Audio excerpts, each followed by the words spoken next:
What's going on? We back at it here on another episode of Jason Good Network with Chris. And your boy T-Well, you did. Yet again, we got another special guest this week, Darris Robins with Mic Check Global. He's going to talk about a few things, shed some light on a few areas of topics that you may think are controversial. Without further ado, bring on Darris Robins.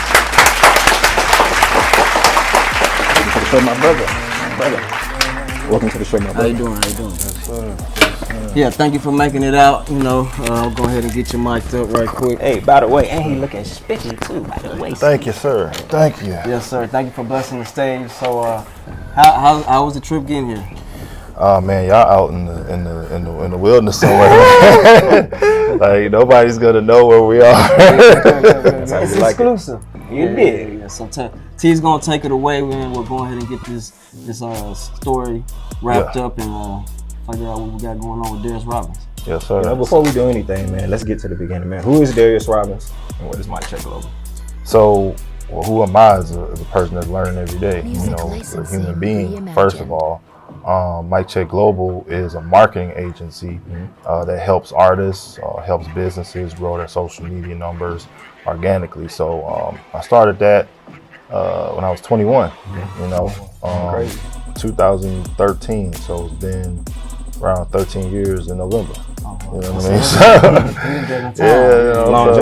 Yeah, longevity, yeah. So that's what Mic Check Global is, and glad to be here. Thanks for you for inviting me, guys. We appreciate you, guys. Yes, just to speak on the Mic Check Global thing, what kind of got that drive to going ahead and take that route? Yeah, so y'all might see on some clips I was back there playing the drums. I was an artist first and musician and producer. I thought that was gonna be my life. And he said that in a small way, bro. Crazy too. He was over there on something. Man, I'm super rusty. What you talking about? I was going crazy, like he was doing feels and all type of shit. I agree with him. I was trying to feel it out, you know. He was going crazy. That was dope, you know what I'm saying? That was, he was showing us on the side. Yeah, so not many people know that unless you like grew up with me, you know. So I was an artist too. So I mean, you might not know that as well. And then you know, but I found out you need to market yourself. And then I fell in love with marketing more so than music because I found out that I don't like recording in the studio that much. So like artists like being in the studio. It's like I got to record again. I got to make another song. I put so much energy into because I'm thinking about the whole thing, the business, the market. I'm like, bro, this is a lot. So I'm like, nah, I'm cool. I don't want to have to think about another song. You know, so yeah, I kind of just ran out of stuff to talk about. So I was like, I'm over it. Yeah, and that's being honest, like, cause some people aren't doing their passion; they're just doing it because other people say they can do it. Exactly. Oh man, I think you can sing. You can sing. Oh man, you can rap. You can rap. It's like, do you want to do that though, bro? Are you following a trend? Right. Yeah, that's what I didn't want to do. I didn't want to continue that just because I might be okay with it, you know, or good at it to a degree, you know. And real quick, like, what do you think separates somebody who's like just playing with it and somebody who's like super serious?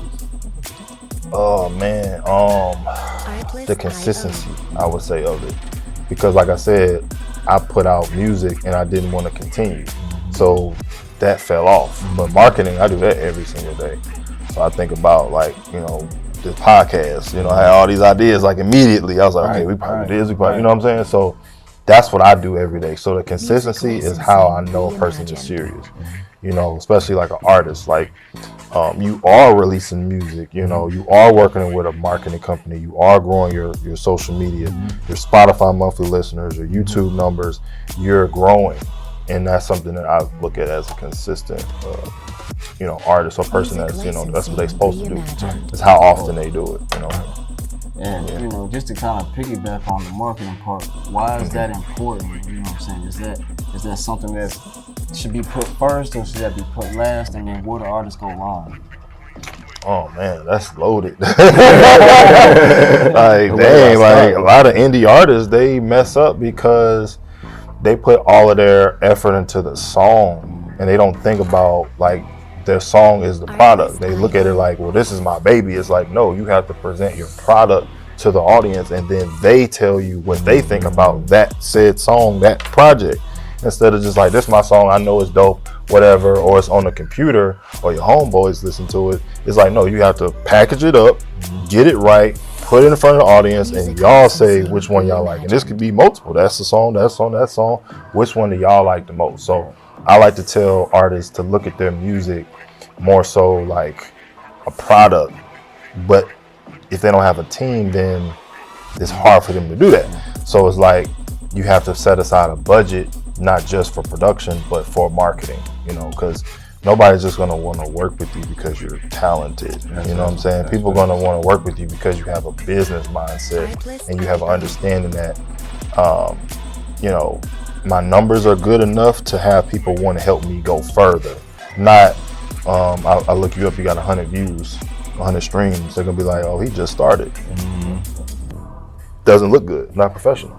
So what is the most important thing that you can Music give to a licensing talented reimagined. up and coming creator who's trying to tap into the mainstream? Like, what's the main thing that you can tell them that can take them to that next level that they're not privy to? Because a lot of artists, they don't have the information, or they not really tapped in, like you said, they just talented. Focus on the music, right? Come on And to they the don't know studio. nothing about the business. Music So what is that one thing that you can really reimagined. tell that person?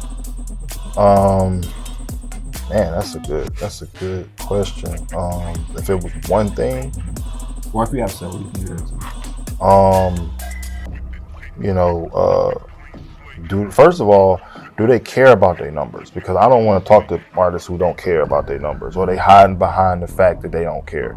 If you up front and you care about your Spotify monthly listeners that everybody can see, like, I want to work with those artists. So first off, do you even care about your numbers?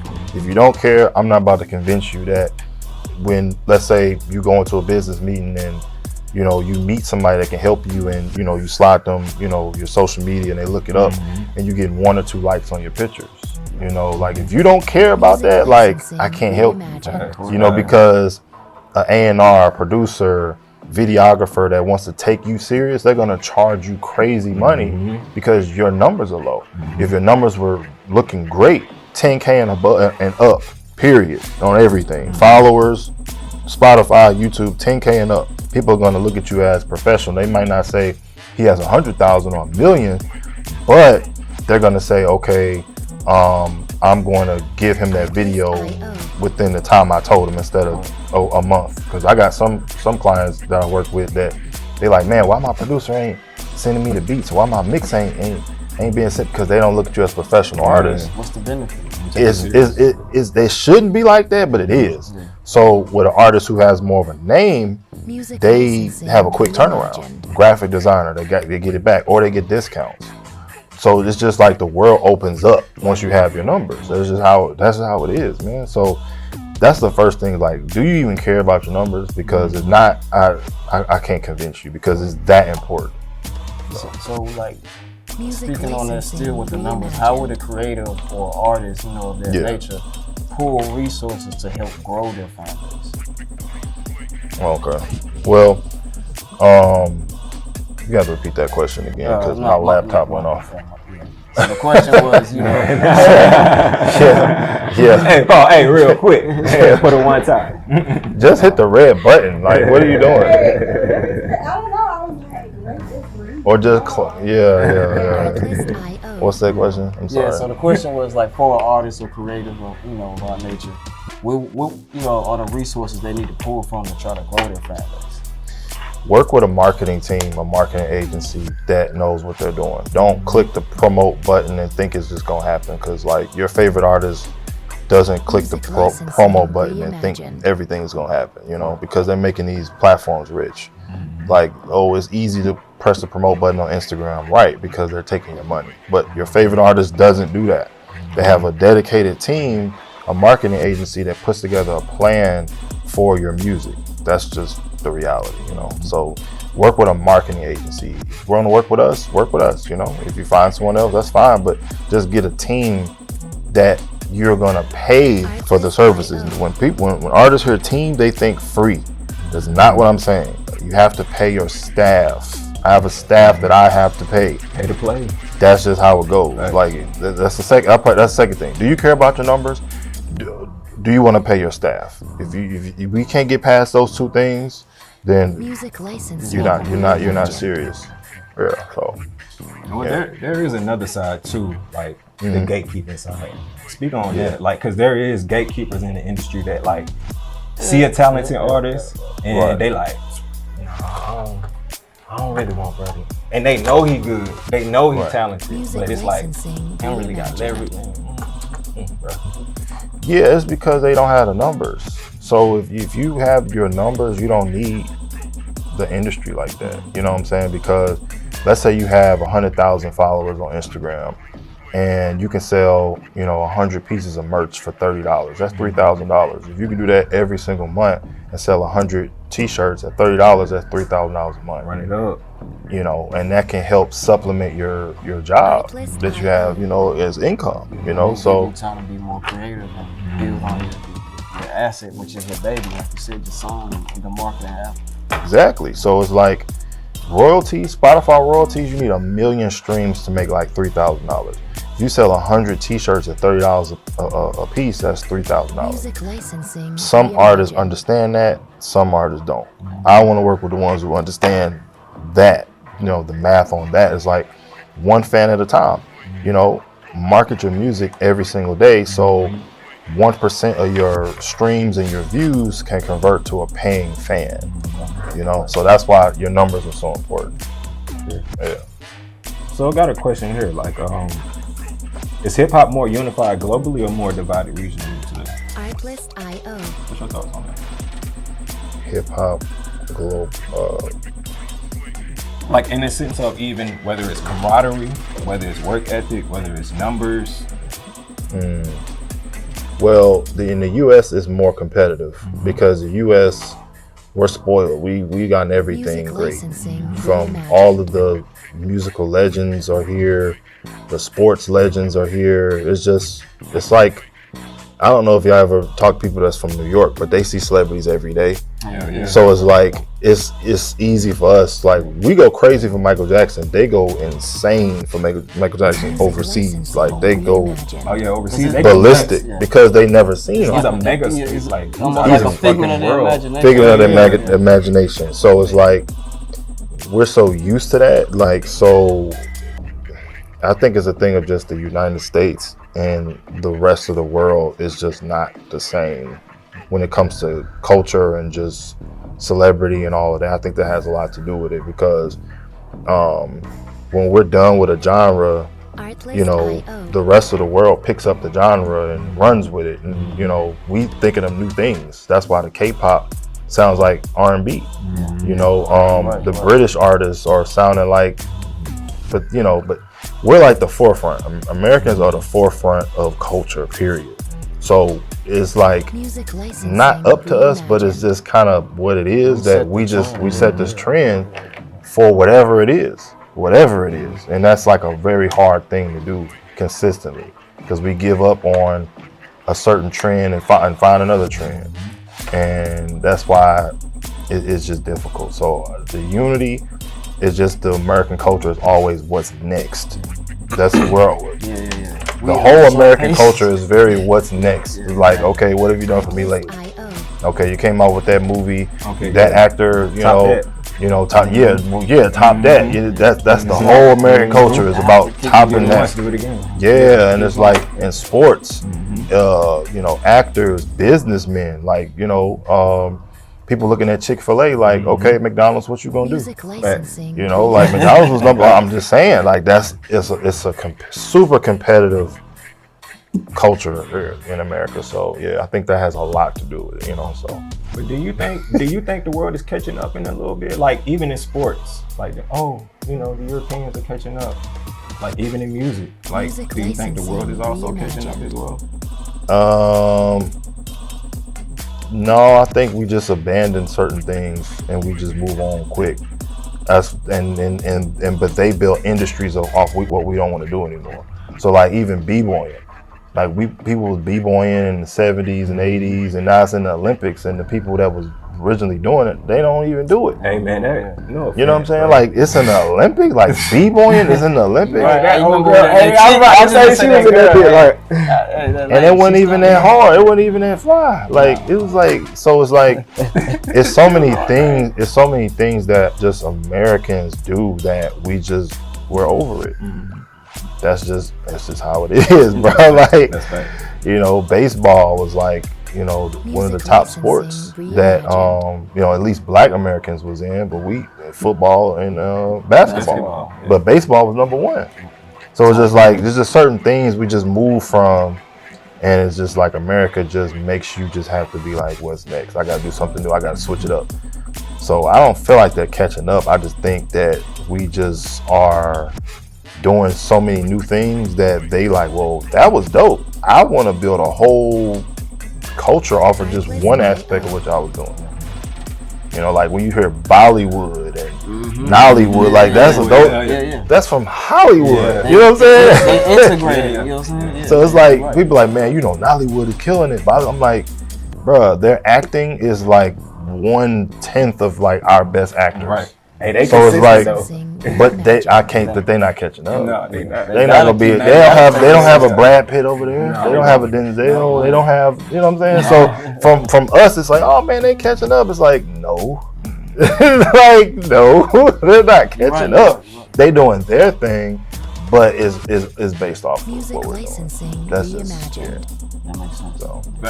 So, you know, we're gonna speak on the city right now, right quick. You know, Atlanta. ATL. Yeah, we're gonna speak on Atlanta. You know, do you think Atlanta's gonna continue dominating hip hop? You know, or That's is there a real decline? good question. Are we in a decline? That's a real good question. I think Atlanta, we have Playboy Cardi and we have Ken Carson. So based off of that, we still have some years. Because a lot of people don't know they're from Atlanta. So if you think Atlanta, you think, you know, T.I., Young Thug, Future, Lil Baby, Gunna, 21 Savage. Like those are the guys that are there. And people looking at Lil Baby or Gunna, like they saying they doing the same thing. That's their style. You know, like Lil Baby gonna come out with the same kind of. That's his style.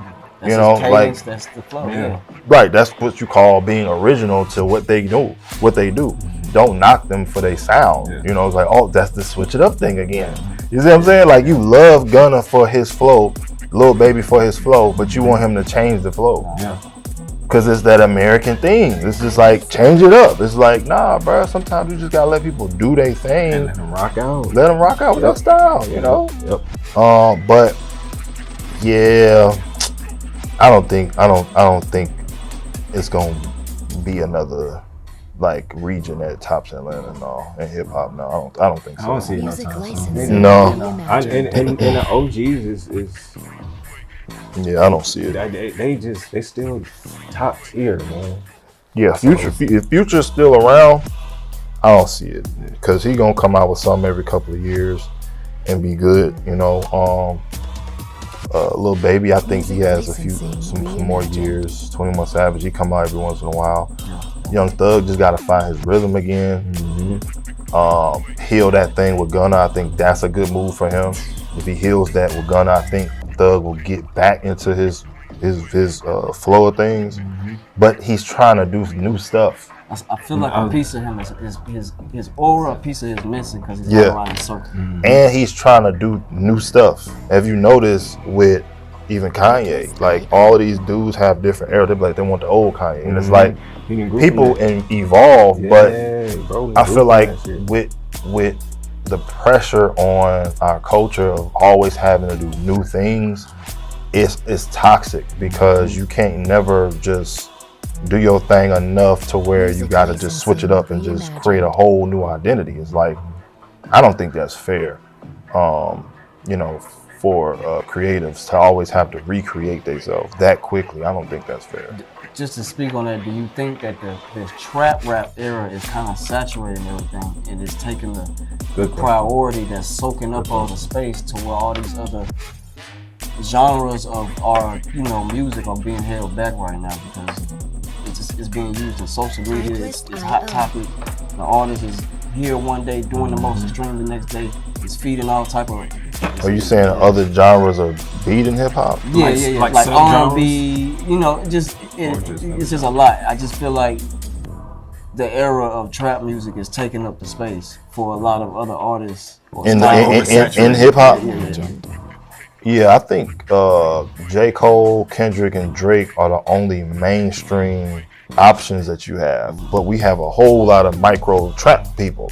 But it's a lot of micro, Drake and Kendrick and J. Cole type of artists that aren't trap. But it's just, I feel like to a degree, the industry doesn't want to kind of break that up too many, like have too many. Just like how Nicki Minaj was only female. Yeah. Only till recently they allowed more female hip hop artists. But before it was like, yeah, we just gonna have the whole industry funnel to Nicki. After Cardi, that's when it all split. It split, opened up. So, yeah. So let's switch to another region. Let's go to New York, dude. What are your thoughts on that? Like, do you think you think they still rocking out, or do you think New York just kind of because the thing about New York, and I'm just gonna keep it real, because I know people that's in New York. I have a lot of clients that's in New York. The history of New York is when it comes to music, the musicians came from the South. They came from South Carolina, they came from the Midwest, they came from Louisiana, Mississippi, they came from the South, and they went up to New York in the Harlem Renaissance. So they brought that to New York. Now, when you bring all of that flavor to New York, and then you see the reverse now. You see a Southern Renaissance where people moving to Florida, Atlanta, and Texas. You maybe have some people moving to Nashville, some of South Carolina, but they're moving from the north to the south. So that's why Atlanta has been dominant. And even when New York was popping, the South still was popping as well, because that's where the soul is. Now you got the West Coast, but the West Coast, people from the South came to the West Coast. Just like, look at Master P. Where was he from? Louisiana. He went to the West Coast. So when you don't have that, right, when you don't have that soul connection, you got a lot of immigration as well, so it's more of a melting pot. But the essence of what made not even just hip hop, but jazz and all that came from the South. So those people are not there anymore. In majority, they're the minority now, because you bring a lot of immigrants in, and you have just a whole bunch of whatever. Nobody has any direction of what the sound is, because those people are not there. Those people have moved. That's why in Atlanta you got a lot of people from New York. They moving to the South. So that's why I feel like there's no real sound in New York at all. I mean, even the Midwest had a sound with Chicago. St. Louis got a sound. But New York and Memphis got a sound, but that's technically South. So what do you say? Sorry to cut you off. No, you good. So what do you say? So what do you say to the person that's like, well, New York has always been a foundation of lyricism. Like, we always been about lyrics, so we don't really care about numbers.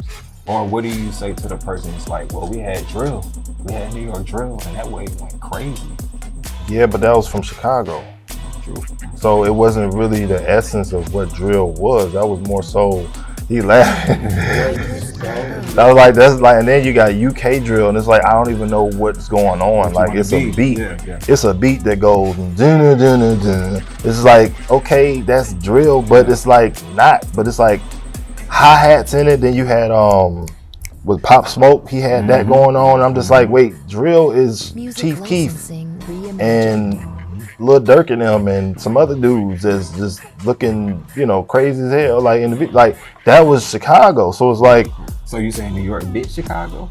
Had to. Well, how you gonna call it drill? Drill, that's the Chicago's thing. So it's like, how do you call that? I didn't say it. but I'm saying, like, how do you call something drill? But that's where the name. It was called drilling. It was called drilling. It was called some. You know what I'm saying? It's like, I don't know, bro. And then the sound changed. It don't sound nothing like Don't Like.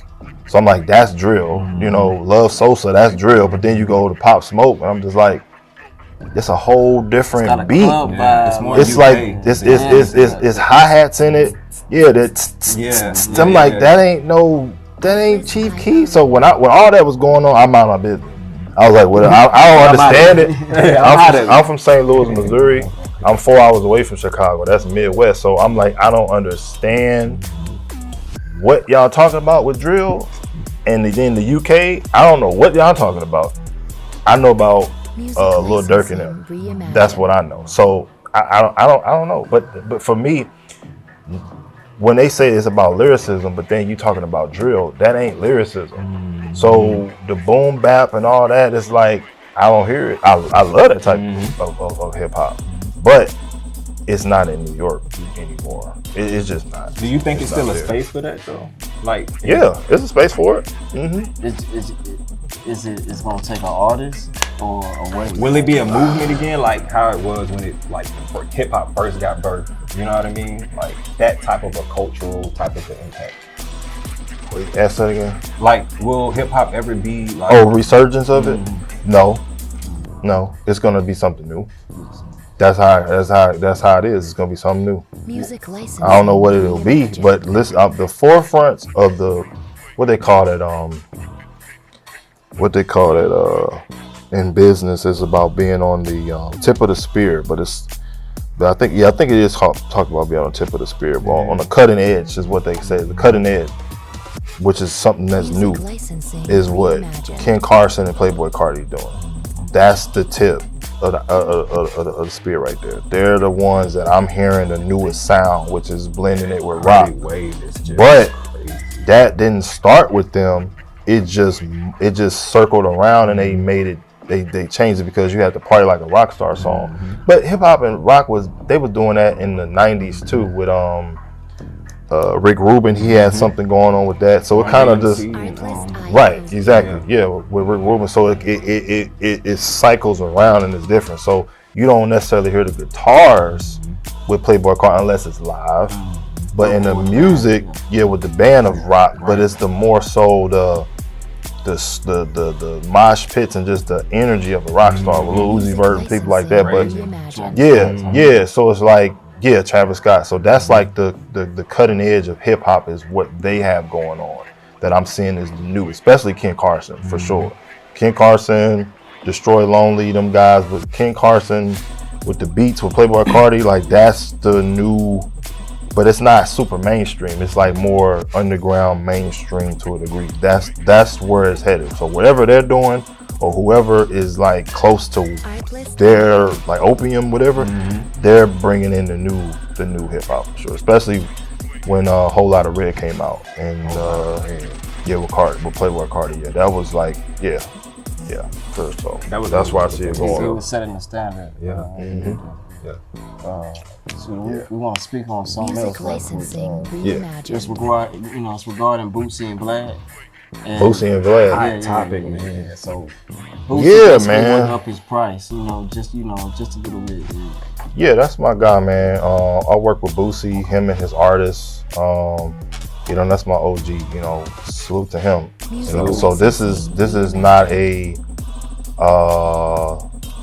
This is me being honest about it. Like, speak your piece.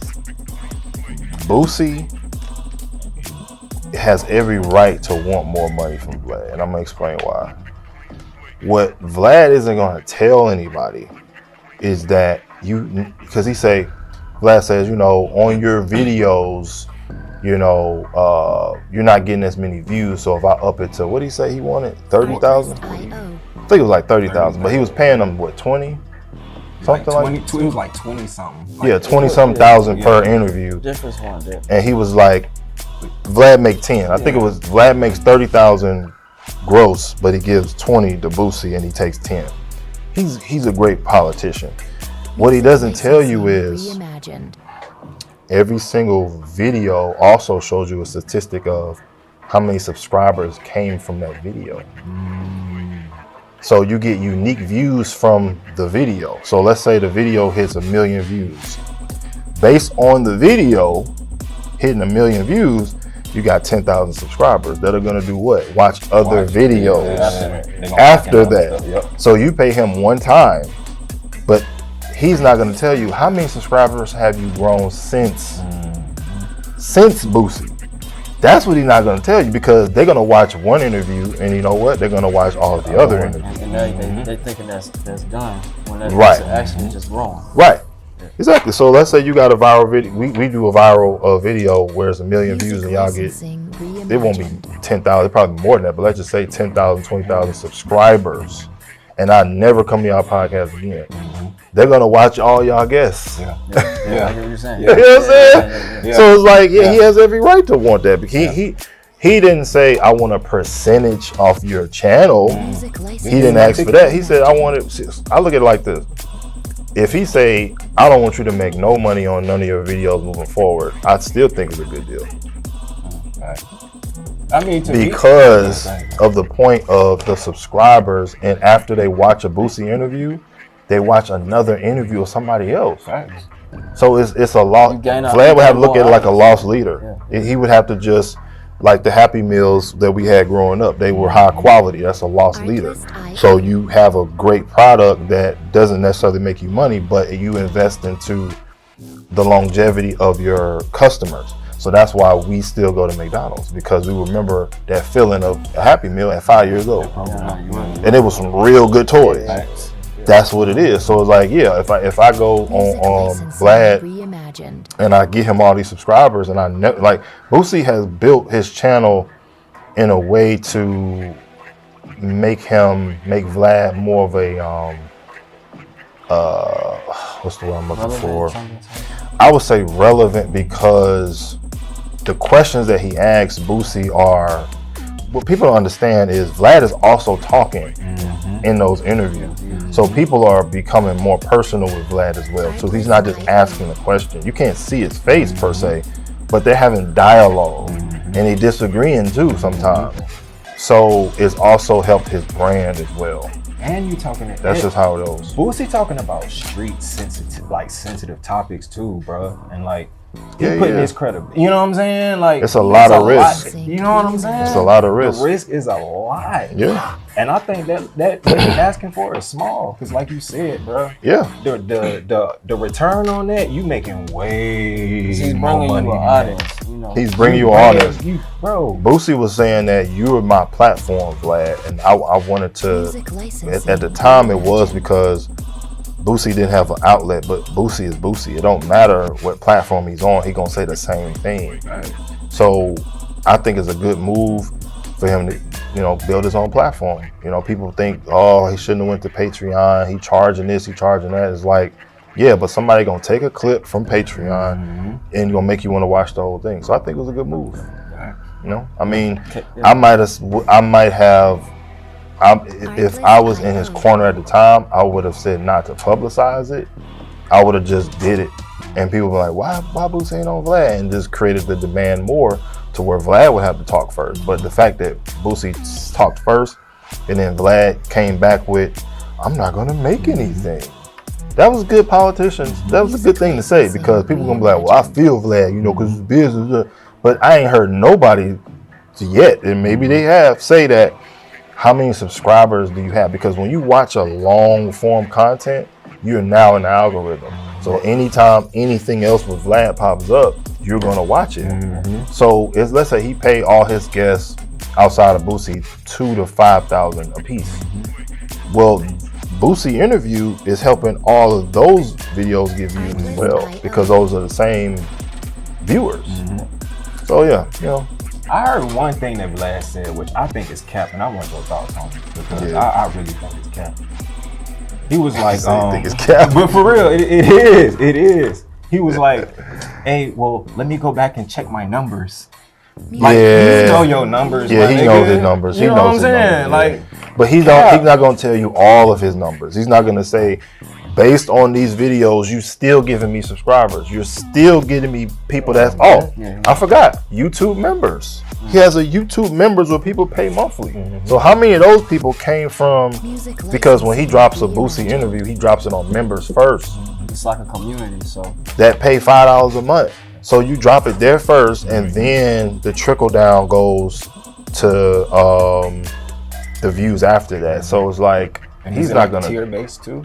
I think so. I think it is That's tier based. So crazy. he's getting money all the way around. You But he's not gonna say that because then now Boosie gon' definitely, I don't know, but double down. yeah, but he should get all of it moving forward because he's already built the platform. But some people are greedy and some people don't want you to, because I think also Vlad didn't like that he publicized it, because for years Vlad said he don't pay people to come on his platform, and then he started doing it, and it was just like, so I would have tried to have a non-disclosure in there, like, Boosie, don't talk about you getting paid for interviews, but that's their business. I would have said don't talk about that, but It's an incrimination though to himself though, because you keep paying. So the fact that you keep coming back to the table and paying this man, there's obviously a big ass return in it, and there's obviously more numbers there that he don't know about. That he don't know about. He's not privy to.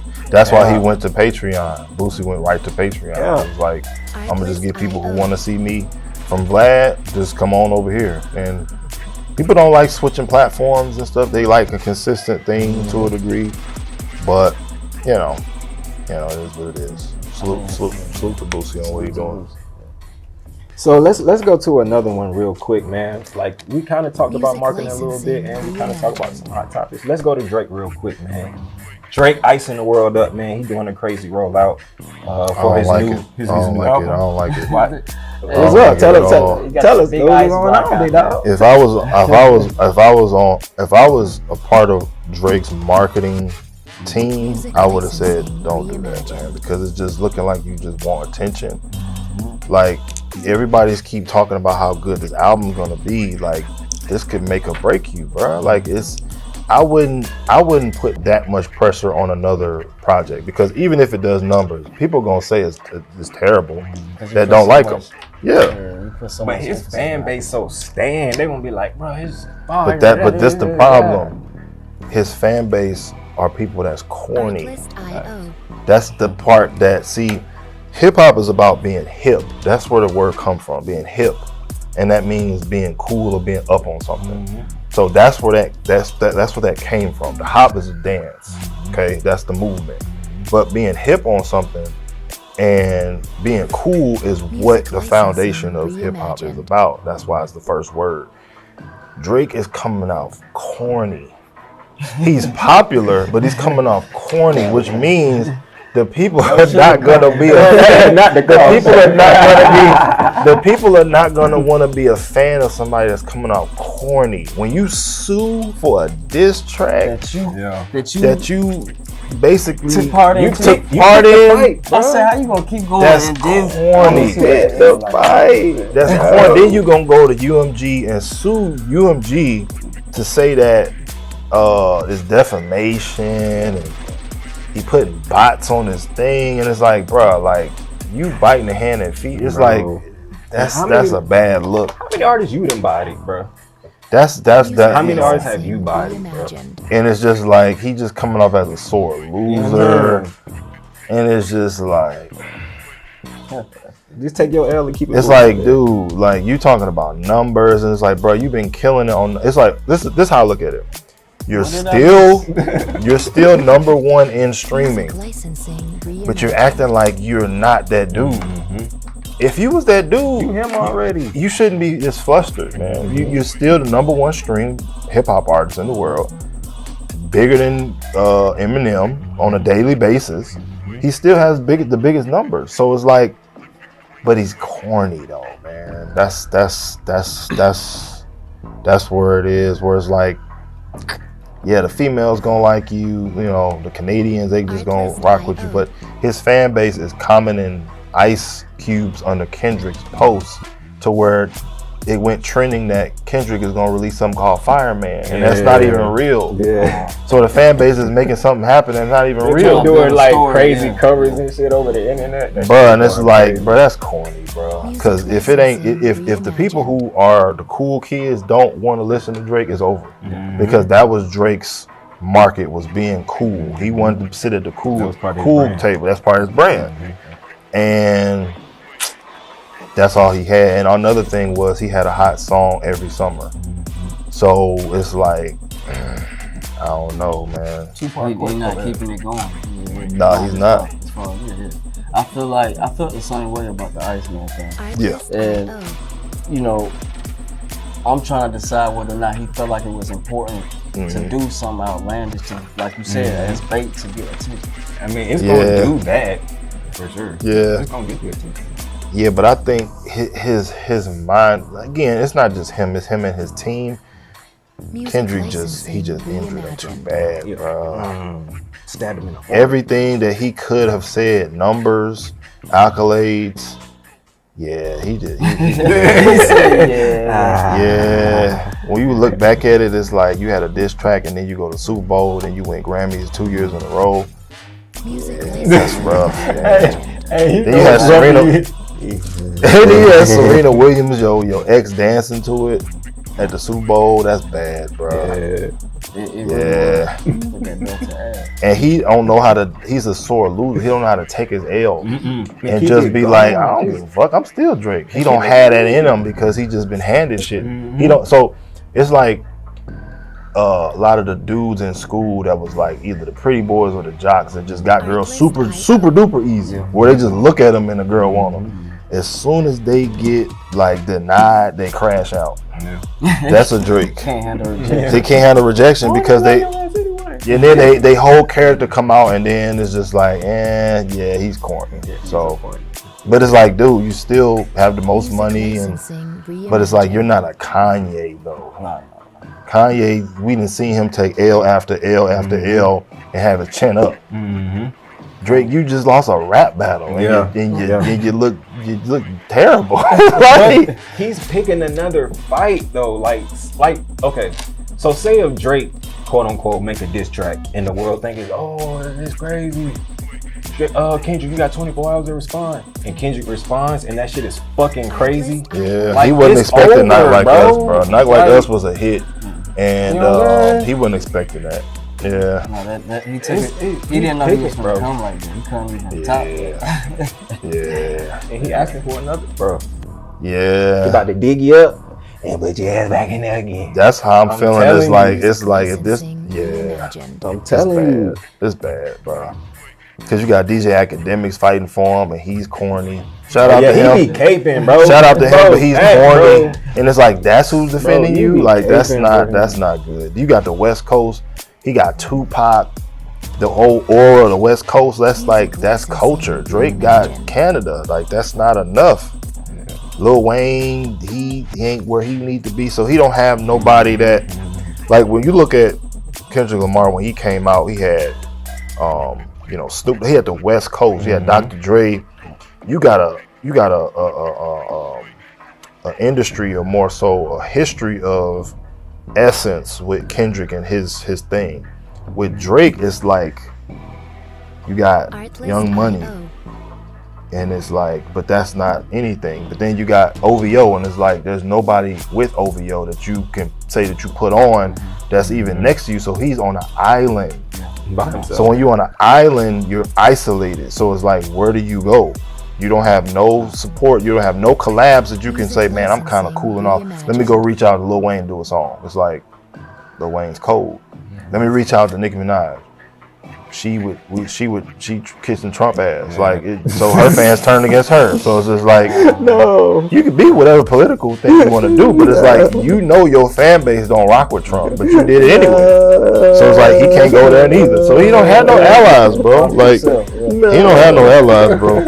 When it comes from a marketing standpoint, branding standpoint, who can he call? He can't do no with Jay-Z neither. Can't do no with Jay-Z. If you try to get on Super Bowl to do what Kendrick did, can't do that. League, brother. So who is Drake friends in the industry that can give him a light? They can shine some light on him to do a collab. Give him some. Kanye. Exactly. That's it. That's it right there. Because he signed to Gamma Gamma Entertainment or Gamma Records or whatever, but that guy is one of Drake's guys. Is in Gamma that Kanye signed to, that label. So that'd be it. That's all he got is Kanye. What's the deal with their relationship, man? Because one moment they be like Who, Drake and Kanye? Fuck you, I hate you. And then one more, they're like, oh, I love you though, bro. Drake and Kanye? Yeah, like, what's up with them, bro? See, Drake is a super cool kid. So when Kanye is not favorable, he's not with Kanye. But he kind of needs him right now.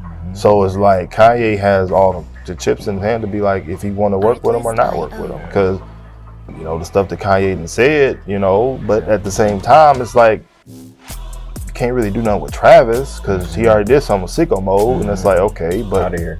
to give him something, like either you're going to have a song by itself that's super fire.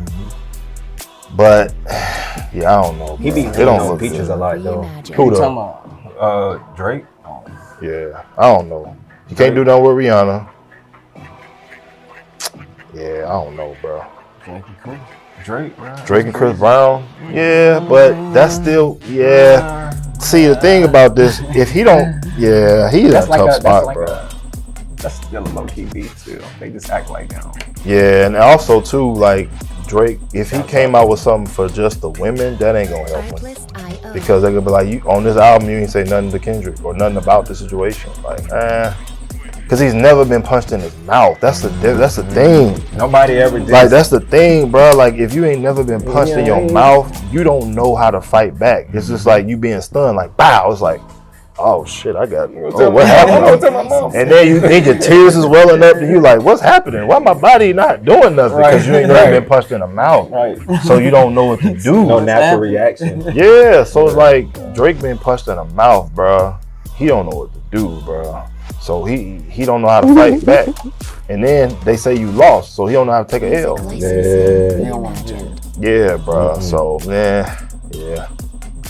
We'll see. Dropping something he said on the 15th of May. Yeah. I'm gonna check out. I ain't gonna cap. I'm gonna see what he's talking about. If he ain't talking about nothing, then. But to a person that's on top like that, and you like a sore loser, it's kind of just whack to me. Right. So yeah, it is what it is. So go ahead.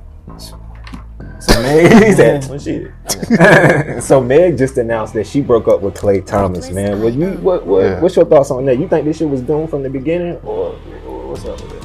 Hell no! Why you looking at me like that? We got an audience. We got an audience here. This the thing, bro. Zoomed in on your ass. This the thing, bro. Like, do y'all know who financed Megan Thee Stallion? But that's on guy. You said fuck Rock Nation? No, I said no.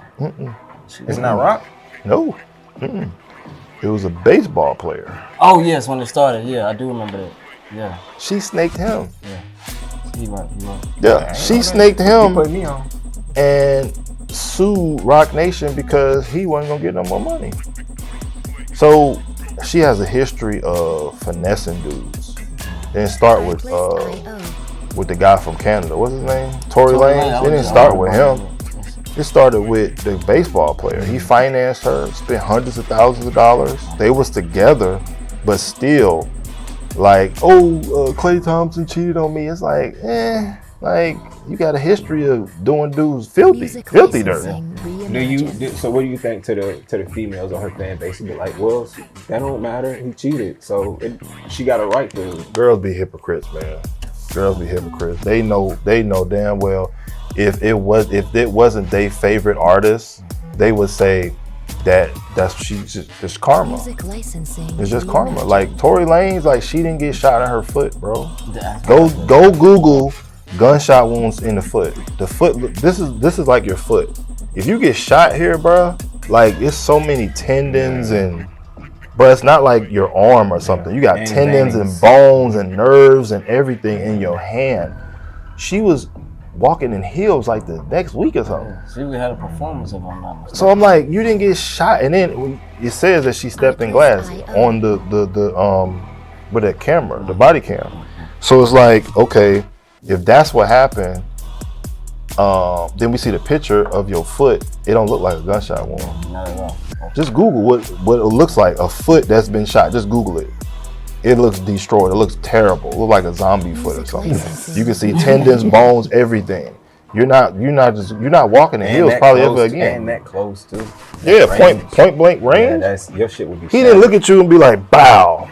That's no. Even from a I knew non-senior that was side. cap when that happened. Yeah, and then he got 10 years. No Like evidence, Klay Thompson, no Klay- gunpowder. Klay Thompson had fun, bro. Like, you know, because when women have fun, ain't no problem. Like Cardi B, she had fun. She don't know who her baby dad is. They say it ain't Stephon Diggs' baby. That's what they say. That's what they saying. They said it ain't even his baby. So it's like women can do whatever they want with their body. So if she decided to cheat on Klay Thompson, it's Klay Thompson's fault. If Klay Thompson cheat on Megan Thee Stallion, it's Klay Thompson's fault. So if she was the one who cheated on him, he busy. He always at the game. He always at practice. She was alone. She was by herself. Yeah. She was by herself. She was lonely.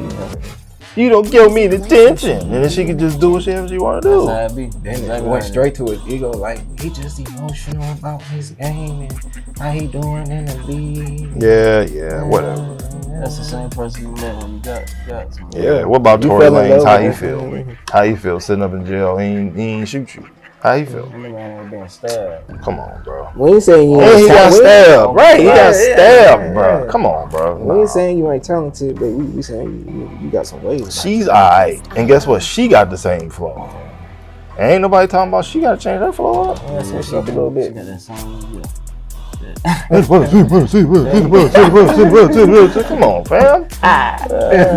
Right, exactly. It's like, all right, bro. Like, you know, All right, what's Yeah, there you go. I'm like, yeah, well. Oh my bad. But guess what though? If this is the thing, right? If you so like Beyonce got cheated on too, right? So it's like, don't hype yourself up, girls. It can happen to you. Yeah.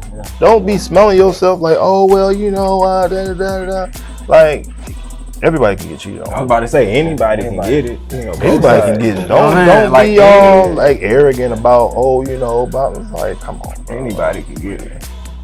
Yeah, so. Speaking on like relationships, should artists keep their relationship private? Or, like, what's your take on that? Keep it private. And I'll say probably Music 75% of it should be reimagined. private because at least that, because your fan base, they want to see you single to a degree, to have that like fascination about you. That ain't gonna stop them from wanting you, but you want to graduate to the point where you don't have to be single for them to like you, unless you're an R&B kind of artist. But then again, it's like, I guess it's just how you gotta play it. Don't shove it in their face though, because that's gonna turn your fan base off for sure, male or female, especially male. But then again, yeah, especially male, because when it go wrong, you could lose your fan base. Yeah. You know, They'll take the side. yeah, they'll take the side of the woman and it's over with. I would say in the case of like a top tier woman though, like if she like really attractive though, and she really talented, like Cardi, like when she appeared single and like before her pop, like before like Offset, before like when she was coming up, like stripper just came into a rapper, like making her own name in the parties, promoting her own shit. Like she Music was licensing like they was running that shit up with her. I mean, I think they You know what were, I mean? It's resonating with hypocrisy, man, because she got videos talking about drugging dudes and robbing them. So it's like, I don't want to hear it, Talking bro. about the guys, bro. Yeah, I don't want to hear it. She was like, I had to do what I had to do to survive. I'm like, I don't want to hear it. I don't want to hear it, bro. I don't, because it's not the same. Sha'Carri, what is that? Sha'Carri Richardson? She beat up her dude on camera. Who's Chicago? Yeah. Did she lose any shoe deals? No, she ain't lose nothing. So it's like, that's a thing. Like, we gotta keep it real, bro. I keep it real. I keep it real, bro. It's a hypocrisy when it comes to female celebrity. They can get away with the same. Like, look at the girl who clawed up Bow Wow face. Music licensing. What's my girl? reimagined. She was a stripper dancer girl. She from here. She from Atlanta. Ain't nobody saying nothing about her. They making fun of Bow Wow with a whole Wolverine slash brother's face. But let it be Rihanna and Chris Brown. Oh. True, what? But this the thing that I don't want to make this about women versus men, but this is the thing they don't say about the Chris Brown situation. He was 18 years old, bro. That's his mind. He was 18 years old. Not backing, you know, assault or anything like that. But he was 18 years old. When you just think about where you at 18 years old, the stupid stuff you was doing at 18. Bro, I was doing some crazy shit at 18. It's like the dude is in his mid 30s, close to being 40, and he's something that's 20 years ago when he was 8. They don't never say when he was 18. Right. They never say that. And it's like, bro, they can't, bro. And what happened was she was fighting him in the car.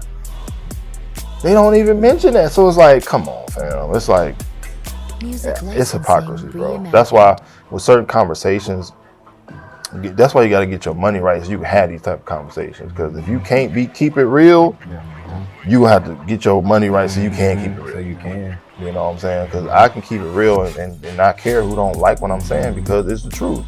Do I agree with women getting beat? Absolutely not. But I also look at the mistakes of a young person and say, well, they did that at 18. Like, just finish the sentence and humanize the person. You know? But even when they pieced it up, like, it was like they was at a runway show or something like that, and then Rihanna came in, hugged him, kissed him, and then she was like, no. Bruh, they went to games together. They were still messing around. Like, bro, all type of stuff. They got over it. Bruh, that's what I'm telling you. It's like finish the sentence. Not only was he 18, she was messing with him after that. Bruh. He wasn't even legal to drink. It's hard, bro. What do now? That's how I like it. It's hard, bro.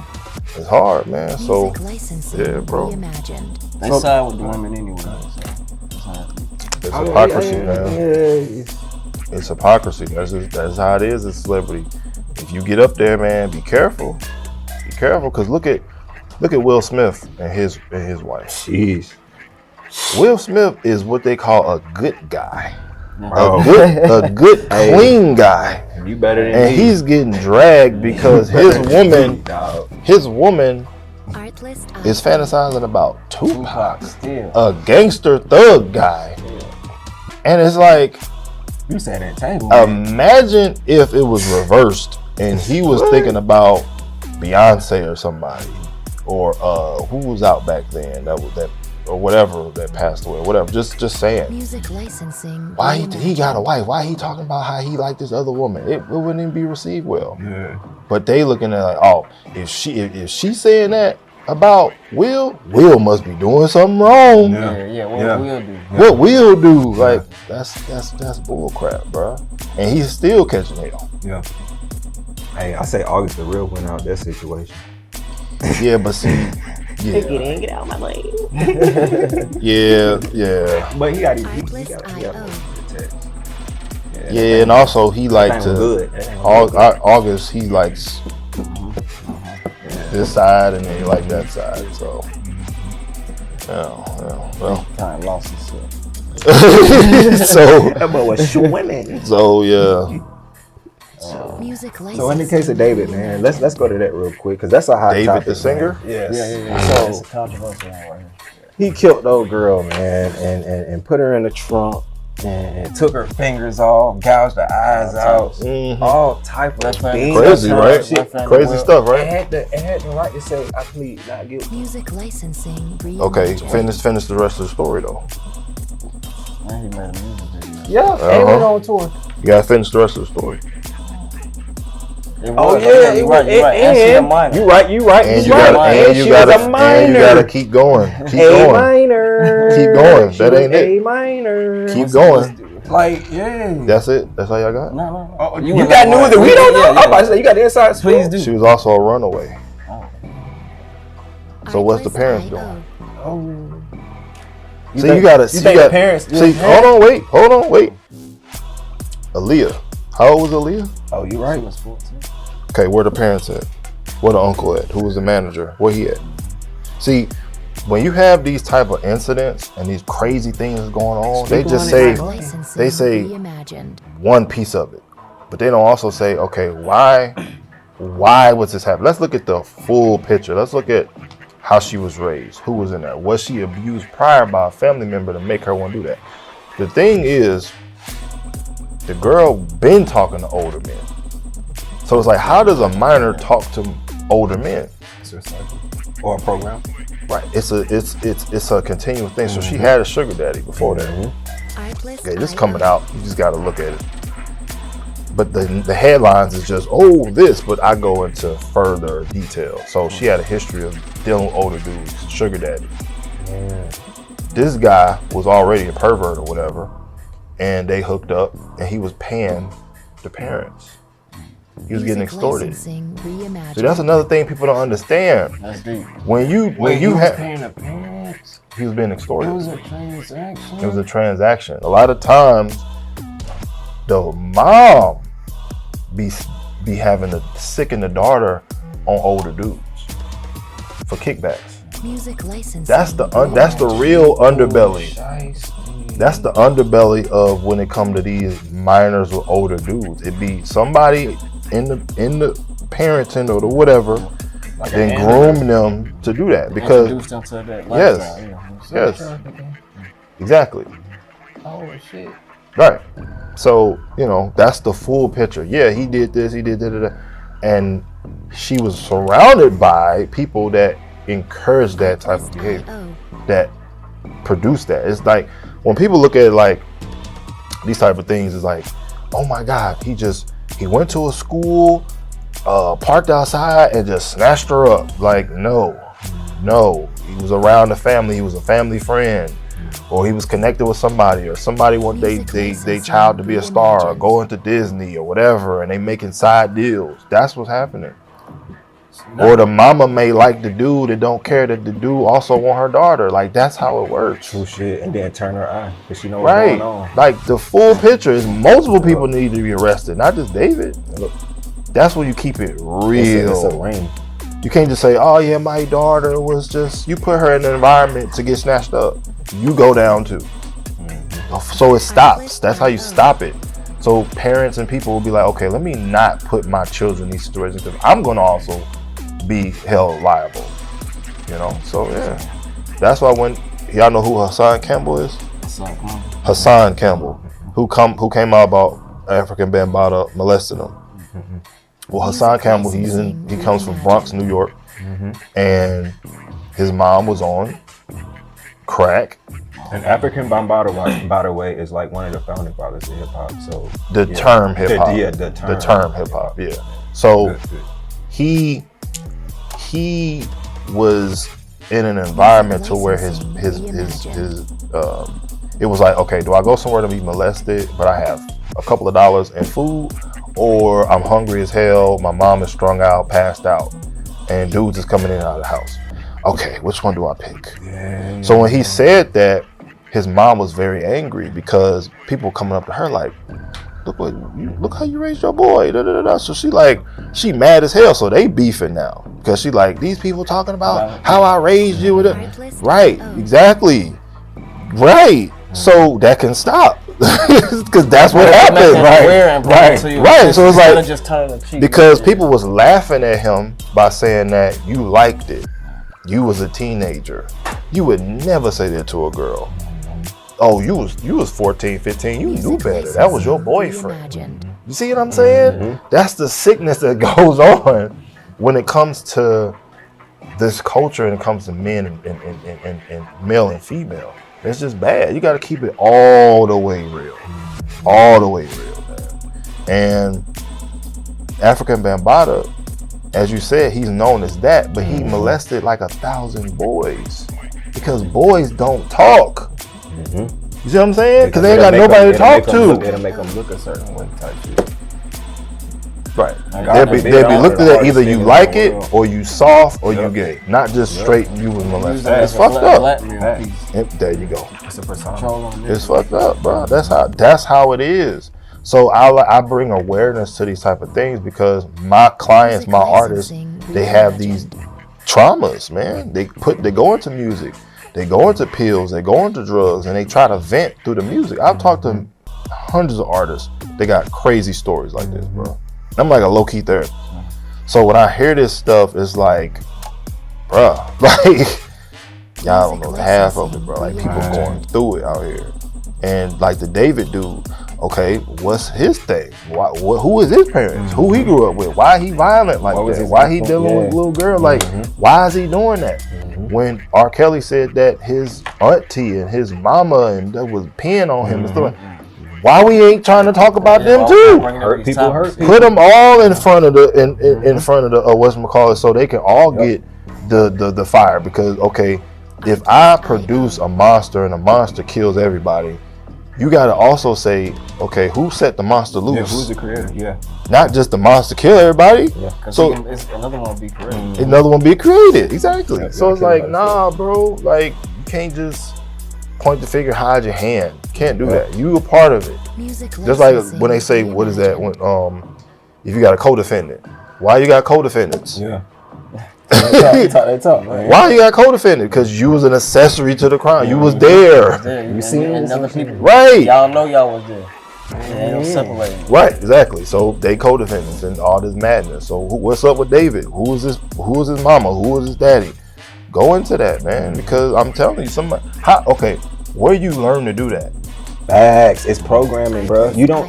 No nigga just wake up and be like, I want to get a 16-year-old girl and kill her and put her in the car. And how did he do all it? these different parameters in place, like you And he put her in a trunk. Programming, bro. Didn't he like take her eyes out? You done thought about this. What was you thinking about? Yeah, Very bro. premeditated. Yeah, who taught you that, bro? Yeah. Where you learn that from? Music licensing. So yeah, bro, like, but you know, that's too deep for certain people, man, because they go into a whole can of worms.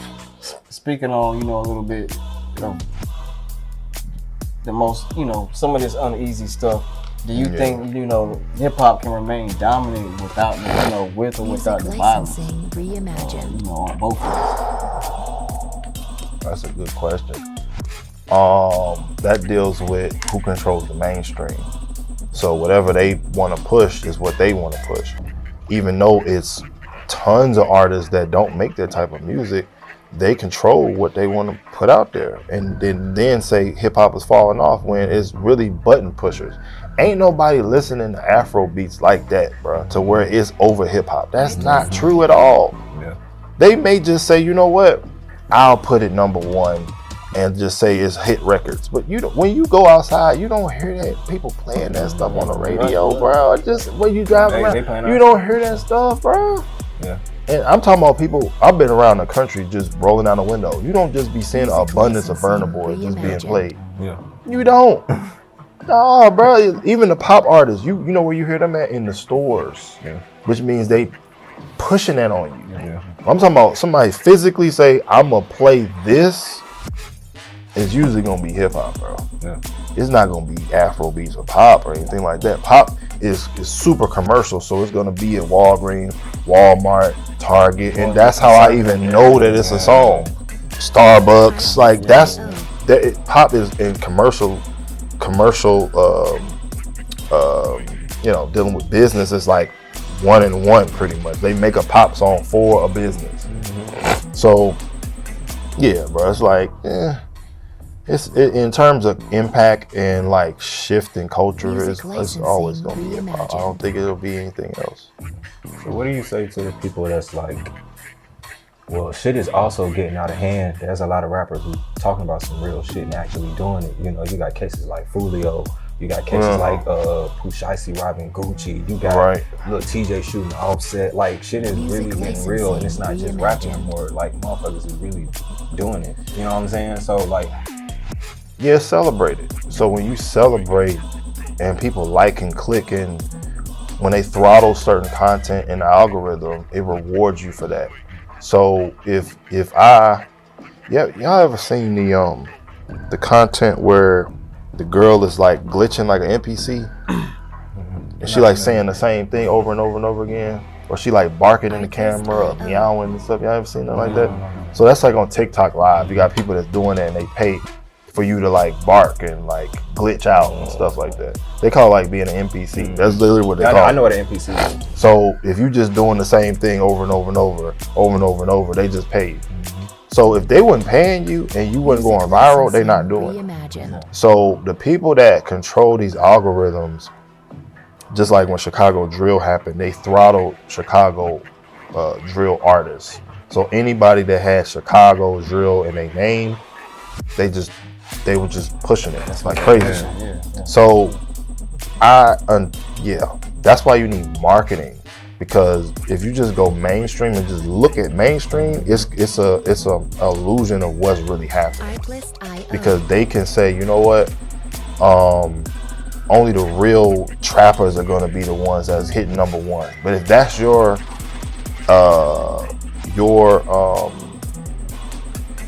if that's what you think is, you know, what's worthy of being good is based on being number one in terms of mainstream or Grammys, then that's what you're going to continue doing. But if you look at it like, you know what, I'm gonna create this style of music, I'm gonna run up my marketing, I'm gonna get my 100,000 fans, my 1 million fans, then I'm cool, and you block all those other things out, you'll be all right. But if you see, you know, oh man, I gotta be a real dude, I gotta do this, I gotta tote my gun, I gotta do that because it rewards you by I'm talking about not having to do no marketing. I'm talking about you just putting it out and the algorithm is rewarding you off literally doing like degenerate type of content. Yeah. Those people don't necessarily pay for marketing because it's already a wave that's pushing it. So it's like, you know, until people wake up and want to do their own thing, confident in their own thing, it'll keep happening. I mean, there is another danger in hip hop as well. Like, I even heard in Tokyo, like, labels are starting to sign AI artists.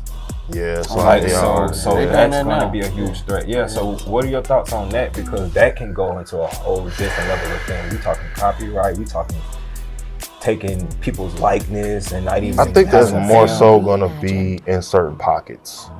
I don't see it taking over because people still like human interaction.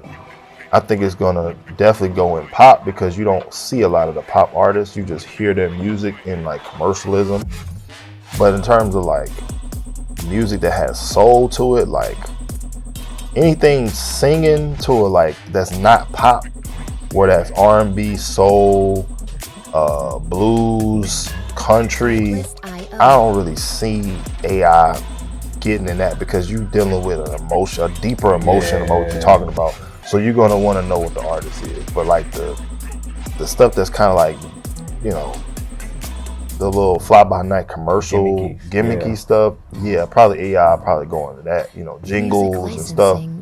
But it'll always be a place where humans will want to interact with their artists. I believe so.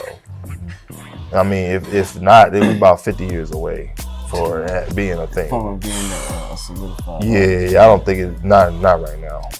That's my opinion. So, you know, what do you think is important for our next generation of artists, you know, to survive and win this current state where we're at and trying to move forward? Next generation. Man, ignore the charts, man. Focus on your 100,000 fans, bro. If you can focus on your 100,000 fans, I feel like you'll be all right. That's how I feel about it. Like, if you look at the next artist and what they doing, or he got more girls, or he got more social media followers, and you're not focused on your core, then you're gonna be constantly distracted.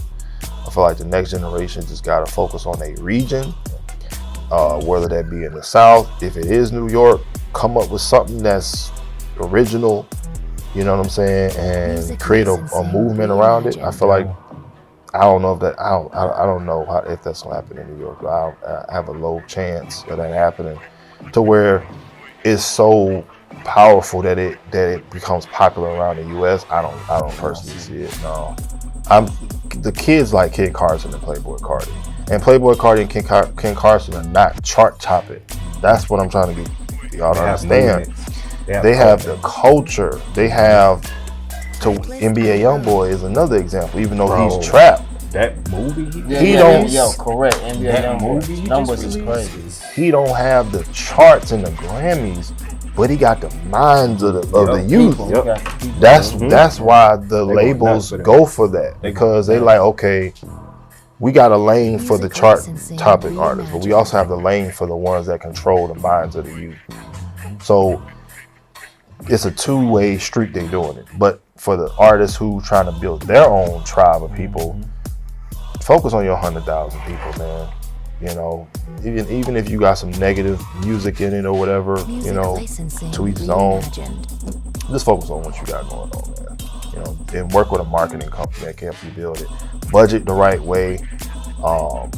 Don't be so quick to, you know, get your music played on radio. Like, grow your followers, your Spotify listeners, and your YouTube subscribers. Like, don't go to radio. Don't do none of that. That's label stuff. Focus on them 3 platforms. TikTok, you can add that as a close fourth. But it's Instagram, YouTube, and Spotify. You can put whatever order you want to do with those 3. Those are most important, period. So, yeah. So, before we close things out, man, like we always like to give flowers and like during the closing of the show. And we know all the gems that you got when it comes to marketing. And even just as a man and as a black man and as a CEO, as a founder of My Check Global, you've come a long way and put in a lot of blood, sweat, and tears, man. This information ain't for free, bro. You know what I'm saying? It's a lot more, man. I'll be back dropping more. Yeah, so we appreciate you pulling up in this new relationship that we built, man. We're looking forward to what it blossoms to, bro. Like, honestly. For sure. We appreciate that. Yes, sir. I appreciate it. Thank you for coming out. Yes, sir, man. You So know, is there anything else you want to say before? man, y'all need to like, share, subscribe, comment, join the conversation. Anything that we talk about that you agree or disagree with, we want to hear from you guys. Yeah. I'm gonna be in the comment section replying, Facts. cursing y'all out. No, just playing. But you know, reply. yeah, man, if you got some, we're gonna have these clips up, man. You know, if you made it to the end of this episode, we appreciate Double it. salute to you. And you know, give us some feedback. You know, if y'all got any suggestions on topics, you know, hey, this is the place where we're gonna be dropping new information. You know, so sure. check us out. Good job. That's right. So without further ado, we're gonna close it out for the night. This is Grace and Grit. And it's your boy T. It's Chris, and I'll see y'all later. Appreciate you, Darris. Yes, sir. We'll see you later, man. Appreciate you. Check it out, bitch. Later.